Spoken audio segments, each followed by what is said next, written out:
ठाणे जिल्ह्यातून कल्याण परिसरातून एक धक्कादायक घटना समोर आली आहे।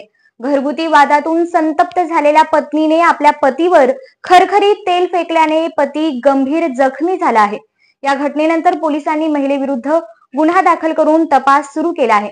नेमकी घटना काय आहे पाहूयात। ही घटना बुधवारी पहाटे 3:30 वाजण्याच्या सुमारास घडली। पोलिसांनी दिलेल्या माहितीनुसार 48 वर्षीय इम्रान अब्दुल गफ्फार शेख, जो ऑटो रिक्षा चालक आहे, याचा आपल्या पत्नीसोबत घरगुती कारणावरून वाद झाला।